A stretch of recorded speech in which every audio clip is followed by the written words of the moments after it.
नमस्कार, CSK news में आप सभी दोस्तों का एक बार फिर से बहुत बहुत स्वागत है। दोस्तों, दिन भर की जो फटाफट बड़ी खबर निकल के आ रही है कि करके जाने की, दरअसल देश भर में संक्रमितों के आंकड़े के लाइव स्टेटस के बारे में आपको बताएंगे। लेकिन इस बीच बड़ी खबर निकल के आ रही है, कोरोना एपिडेमिक के बीच WHO में घिरेगा पूरी तरीके से चीन, मसूद अजहर का बदला लेगा भारत। जी हम जानेंगे किस तरीके से वीटो पावर मिलने के बाद अगले हफ्ते भारत चेयर पर बैठने जा रहा है, उसके बारे में भी आपको बताएंगे। चीन पर शिकंजा कसना शुरू होगा। इस बीच अगली बड़ी खबर आपको बता दें कि टिकटॉक पर जहर फैलाया जा रहा है भारत में। जी हां, आपको बता दें कि टिकटॉक पर पूरी तरीके से जहर, एक बार फिर से जिहादी फैजल सिद्दीकी की नाम व्यक्ति ने किस तरीके से एक बार फिर से महिलाओं को लेकर, लड़कियों को लेकर किस तरीके से बड़ी पैमाने पर यहां पर एसिड अटैक वाला वीडियो बनाया है, इसके बारे में भी आपको बताएंगे, जहां पर शिकंजा कसना शुरू हो गया है। इस बीच अगली बड़ी खबर आपको बता दें कि सऊदी ने कोरोना के चलते ईद तक को नहीं छोड़ा, भारत कट्टरपंथी बेकार में आहत हैं। जी हां, आपको बताएंगे कि किस तरीके से सऊदी में कोरोना के चलते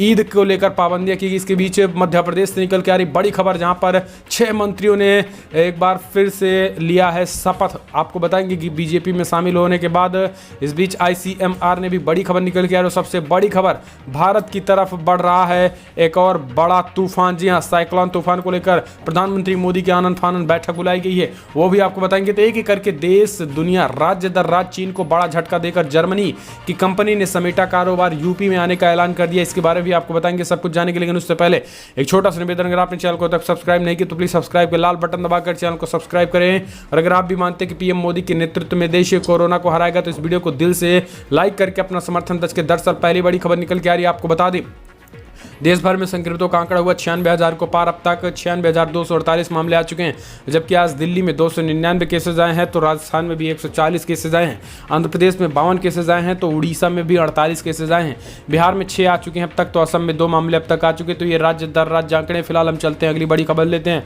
कोरोना पैंडेमिक के बीच WHO में घिर रहा है चीन, मसूद अजहर का बदला लेगा भारत। जी हाँ, शिकंजा कसना तय। दरअसल आपको बता दें कि कोरोना वायरस महामारी के फैलने से रोकने में लापरवाही बरतने का आरोप झेल रहे चीन के लिए अगला हफ्ता काफी अहम रहने वाला है। दरअसल भारत 22 मई को विश्व स्वास्थ्य संगठन के चेयरमैन का कार्यभार संभालने वाला है और इस वैश्विक संस्था में पेइंग बुरी तरीके से घिर रहा है।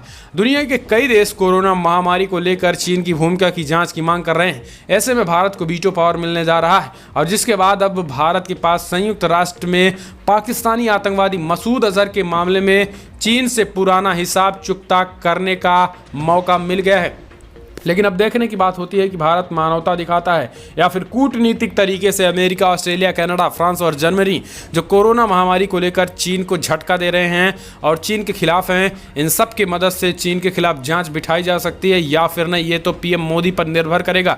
लेकिन आपको बता दें कि ये बड़ी खुशखबरी है जिसका हमने सुबह भी वीडियो में जिक्र किया था और एक बार फिर से हम बता दें कि जल्द ही भारत को वीटो पावर अगले हफ्ते 22 मई से WHO के चेयरपर्सन के तौर पर भारत का कोई सदस्य चुना जाना वाला है। तो ये अपने आप में एक बड़ी खबर होगी भारत के लिए और चीन पर शिकंजा कसना तय माना जा रहा है। फिलहाल चलते हैं अगली बड़ी खबर। टिकटॉक स्टार फैजल सिद्दीकी को वीडियो बनाना पड़ा महंगा। जी हां, आपको बता दें किस तरीके से प्रमोट कर रहा है, खास करके यहाँ पर बड़े पैमाने पर इसके वीडियोस वायरल हुए हैं और अब पता आता है कि टिकटॉक को बैन करने की मांग तेजी से उठने लगी है।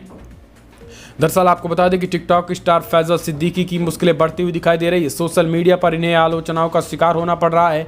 मामला उनके एक वीडियो से जुड़ा है जिसमें वो लड़कियों पर एसिड अटैक का महिमा मंडन करते नजर आ रहा है और एसिड अटैक करने को बढ़ावा भी दे रहा है। इसके बारे में भी अब खास करके इस टिकटॉक यूजर पर महिला आयोग, राष्ट्रीय महिला आयोग तक ये वीडियो पहुंचा, जिसके बाद हरकत में पुलिस प्रशासन भी आ गई है। आपको बता दें कि टिकटॉक काफ़ी पहले शुरू से ही भारत में, खास करके भारत में दुष्प्रचार करने के मामले में टिकटॉक सबसे आगे है। चाहे वो जिहादियों के द्वारा दुष्प्रचार किया जा रहा हो या इस तरीके से नौटंकी करके लड़कों का ब्रेन वॉश किया जा रहा हो और इसके बाद अब महिलाओं को किस तरीके से गिराने की कोशिश की गई और जो भी लड़कों की बात की गई है इसमें स्पष्ट तरीके से एसिड अटैक करते हुए दिखाया गया है। और इसी को देखते हुए कि इसमें वीडियो दिखाया गया जिसमें वो लड़का खास करके एक लड़की पर एसिड फेंकते हुए दिखाई दे रहा है। वो लड़की से कहते हैं कि जिसने उन्हें दूसरे लड़के के लिए छोड़ दिया है। वीडियो के मुताबिक लड़की के चेहरे पर लाल रंग का काफ़ी मेकअप हो जाता है तो वो तेज़ाब होता है और इस तरीके से ये तेज़ाब को प्रमोट कर रहा है कि दूसरी लड़कियों पर फेंको, जो कि भारत में ये अपने आप में बहुत बड़ा कहीं ना कहीं हम कह सकते हैं कि कानून के खिलाफ ये काम किया गया है और इसी को लेकर शिकंजा कसना शुरू हो गया है। भारतीय जनता पार्टी के साथ साथ तेजेंद्र पाल सिंह बग्गा बीजेपी के स्पोक पर्सन ने भी इस पर सवाल खड़े किए हैं, जिसकी शिकायत उन्होंने NCW की चेयरपर्सन रेखा शर्मा को दी है, जिसके बाद अब इस मामले में जांच शुरू हो गई है और अब लगातार मांग की जा रही है कि टिकटॉक से इसको हटाया जाए। हालांकि वीडियो तो हटा दिया गया लेकिन अभी तक इसका जो है खास करके अकाउंट सस्पेंड नहीं किया गया और इसी के कारण लोग लगातार टिकटॉक को बैन करने की मांग तेज कर चुके हैं। तो क्या आपको भी लगता है कि टिकटॉक बैन करना चाहिए या फिर नहीं? कमेंट के माध्यम से अपनी राय देना ना भूलें। फिलहाल हम चलते हैं अगली बड़ी खबर। सऊदी ने कोरोना के चलते ईद पर पूरी तरीके से पाबंदी लगा दी है। भारत में कट्टरपंथी पाबंदियां लगाने से आहत है। जी हाँ, आपको बता दें कि रमजान के लिहाज से 19 तारीख को हो चुकी चांद 29 का रहा है तो 23 मई वरना 24 को ईद हो जाएगी। ऐसे वक्त में जब पूरी दुनिया के साथ साथ भारत में भी कोरोना वायरस ने 70,000 से ऊपर के लोगों को बीमार कर रखा है तो 25,000 के आसपास लोग मर भी चुके हैं। लेकिन इस बीच आपको बता दें कि जहां पर पूरे देश भर में खास करके भारत में 96,000 का आंकड़ा पार कर गया, लेकिन अगर बात करें सऊदी में तो इतने बड़े पाबंद लगाए गए हैं कि कोरोना पर कर्फ्यू लगा दिया गया है। वहाँ पे कर्फ्यू लगा है। ईद और रमज़ान पूरी तरीके से घर में नमाज पढ़ने की बात कही गई है। वहाँ पे बड़ी बड़ी मस्जिदें हैं लेकिन मस्जिदों में जाने की इजाज़त नहीं है। लेकिन भारत में अगर मस्जिदों पर जाने की अगर 5 लोगों को भी छूट दी गई है तो 10 लोग जाते हैं और अगर इनको किसी तरीके से पुलिस प्रशासन की कार्रवाई की जाए तो यहाँ के जो कट्टरपंथी हैं, चरमपंथी हैं, आतंकवादी हैं, ये अपने आप को भारत के खिलाफ मानने लगते हैं। अपने आप को बताते हैं कि अब इनको यहाँ पर मुसलमानों को दफन किया जा रहा है, मुसलमान असुरक्षित अपने आप को बताने लगते हैं। इस तरीके से समझिए, जबकि सऊदी अरब में सब कुछ बैन कर दिया गया। फिलहाल हम चलते हैं अगली बड़ी खबर। पूर्व मंत्री तुलसीराम सिलावट समर्थक 6 नेता कांग्रेस छोड़ बीजेपी में शामिल, सीएम शिवराज ने दिलाई सदस्यता। जी हाँ, आपको बता दें कि मध्य प्रदेश की खाली हुई 24 विधानसभा सीटों पर उपचुनाव की सुगबुगाहट के बीच दल बदल का दौर जारी है। दल बदल करके कांग्रेस से बीजेपी आ चुके तुलसी सिलावट समर्थक 6 वरिष्ठ कांग्रेस नेताओं ने भी आज बीजेपी ज्वाइन कर ली। दरअसल बड़े पैमाने पर कांग्रेस पार्टी को बड़ा झटका लगा और बीजेपी की सदस्यता दिलाई गई है। कांग्रेस पार्टी के नेताओं को 6 बड़े नेता बीजेपी में शामिल हुए, जिसका सीएम शिवराज ने ही सदस्यता ग्रहण कराई है। आपको बता दें कि बीजेपी लगातार मजबूत हो रही है, चाहे वो मध्य प्रदेश हो चाहे दूसरे जगह पे। कांग्रेस पार्टी के नेता लगातार इस्तीफा दे रहे हैं और आज भी बड़े पैमाने पर यहां पर इस्तीफा दिया गया है। आपको बता दें कि इनमें भारतीय जनता पार्टी कार्यालय में शिवराज सिंह ने, बीजेपी सदस्य BD शर्मा ने इन नेताओं को सदस्यता दिलाई है, जिनमें दिलीप चौधरी परिषद हैं, हुकुम सिंह पूर्व जिला पंचायत है अध्यक्ष इंदौर, नारजी नाम ठाकुर वरिष्ठ नेता कांग्रेस, हुकुम सिंह पटेल समेत तमाम बड़ी संख्या में कांग्रेसी शामिल हुए। फिलहाल चलते हैं अगली बड़ी खबर। आपको बता दें कि ICMR ने बदली कोविड-19 टेस्टिंग रणनीति, अब इन लोगों की होगी कोरोना जांच। जी हां, दरअसल देश में कोरोना वायरस संक्रमण तेजी से मामले बढ़ रहे हैं। सोमवार को दोपहर तक देश में कोविड-19 के लक्षण तेजी से बढ़ना शुरू हो गए। ICMR के मुताबिक अब उन सभी लोगों की कोविड-19 जांच होगी जिन्होंने पिछले 14 दिनों में कोई अंतर्राष्ट्रीय यात्रा की हो और या फिर कोविड-19 के लक्षण दिखाई दिए हों। लेबोरेटरीज में मरीज के कोविड-19 केस की पुष्टि होने के उनके संपर्क में आए वो लोग कोविड-19 के लक्षण में। दरअसल सरकार ये पता करने में पूरी तरीके से कामयाब हो चली है कि तीसरे स्टेज में कोरोना नहीं फैला, जबकि यहाँ पर कुछ लोग ही कोरोना संक्रमित हैं। मसलन जो महाराष्ट्र, दिल्ली से बिहार और खासकर यूपी जा रहे हैं वो कोरोना संक्रमित पाए जा रहे हैं, जबकि जो विदेश से महाराष्ट्र, दिल्ली में लौट रहे हैं वो कोरोना संक्रमित पाए जा रहे हैं। तो ऐसे लोगों की जांच तेजी से अगर हो जाए तो भारत में कोरोना खत्म होने के पूरे चांसेस हैं। फिलहाल चलते हैं अगली बड़ी खबर लेते हैं। अम्फन ले लिया विकराल रूप, मोदी सरकार ने बुलाई बड़ी बैठक। जी हाँ, आपको बता दें कि भारत की तरफ एक और बहुत बड़ा खतरा बढ़ चला है। दरअसल अम्फन सुपर साइक्लोन में बदल चुका है और ये 20 मई को गंभीर चक्रवाती तूफान के रूप में पश्चिम बंगाल और बांग्लादेश के तट पर पार कर सकता है। इसके चलते उड़ीसा के तटीय इलाके और पश्चिम बंगाल की नदी गंगा के पास में इलाकों में तेज हवाओं के साथ भारी बारिश हो सकती है। प्रधानमंत्री नरेंद्र मोदी अम्फन से उत्पन्न स्थिति की समीक्षा करने के लिए उच्च स्तरीय बैठक की है, जिनमें केंद्रीय मंत्री गृहमंत्री अमित शाह ने गृह मंत्रालय की ओर से राष्ट्रीय आपदा प्रबंधन प्राधिकरण के साथ मीटिंग की है। इसके बाद उसको रोकने की पूरी भरपूर कोशिश की जा रही है। फिलहाल चलते अगली बड़ी खबर लेते हैं। आपको बता दें कि चीन को एक और झटका, जर्मनी कंपनी ने समेटा कारोबार, आगरा में लगाएंगी फैक्ट्रियां। जी हाँ, कोरोना वायरस महामारी के बाद ज्यादातर अंतर्राष्ट्रीय कंपनियों ने चीन से अपना कारोबार समेटने का मन बना लिया है। इस कड़ी में जर्मनी की जूता बनाने वाली कंपनी वॉल बेल्ब्स ने चीन से अपना काम समेट लिया है। वैन वॉल शानदार और हेल्दी फुटवियर के मशहूर के रूप में अपने ब्रांड के रूप में जानी जाती है। हाल ही में चीन में अपने फैक्ट्री को बंद करने का फैसला किया है। इसके साथ ही कंपनी ने अपना नया प्रोडक्शन यूनिट भारत में लाने का फैसला किया और भारत में खास करके आगरा में इसको लगाया जाएगा, जिस पर यूपी सरकार से योगी सरकार से भी बात हो चली है। तो ऐसे में ये अपने आप में दिखाता है कि किस तरीके से अब चीन की मुश्किलें बढ़ती चली जा रही है। अभी तो महज ये ट्रेलर है, पूरी पिक्चर तो अभी बाकी है, क्योंकि माना जा रहा है कि भारत के संपर्क में 500 से ज़्यादा ऐसी कंपनियां हैं जो चीन में अभी भी अस्थायी रूप से काम कर रही हैं और अब वहां से उन्होंने अपना काम समेटना शुरू कर दिया, क्योंकि इन कंपनियों में कई कंपनियां ऑस्ट्रेलिया, जर्मनी और अमेरिका से कंपनियां हैं, फ्रांस, ब्रिटेन, सारी कंपनियां समेटना शुरू कर दी हैं। फिलहाल हम चलते हैं अगली बड़ी खबर लेते हैं, जहां पर आपको बता दें कि बिग ब्रेकिंग, उद्धव ने एमएलसी पद की शपथ ली। राज्य में ऐसा पहली बार जब मुख्यमंत्री पिता और मंत्री पुत्र विधानसभा के दोनों सदनों में बैठे हैं। जी हाँ, पिता पुत्र, ये पूरा परिवारवाद का खेल अब शुरू हो चुका है, जहां महाराष्ट्र में भी पहुंच चुका है। निर्विरोध चुने जाने के बाद महाराष्ट्र के मुख्यमंत्री उद्धव ठाकरे ने सोमवार को एमएलसी पद की शपथ ली है। इस दौरान उनकी पत्नी शर्मिला ठाकरे और दोनों बेटे भी विधान भवन में मौजूद थे। उद्धव के साथ 8 अन्य एमएलसी भी पद और गोपनीयता की शपथ ली। ठाकरे परिवार के उद्धव दूसरे ऐसे सदस्य जो किसी भी चुनावी राजनीति में चुने गए हैं। इससे पहले उनके बेटे आदित्य ठाकरे वर्ली सीट से विधायक के रूप में निर्वाचित हुए हैं। तो यानी अब पूरी तरीके से परिवारवाद शिवसेना में बढ़ चला है, क्योंकि कांग्रेस से हाथ मिला है तो जाहिर सी बात है परिवारवाद ना हो तो ऐसा कहाँ चलेगा।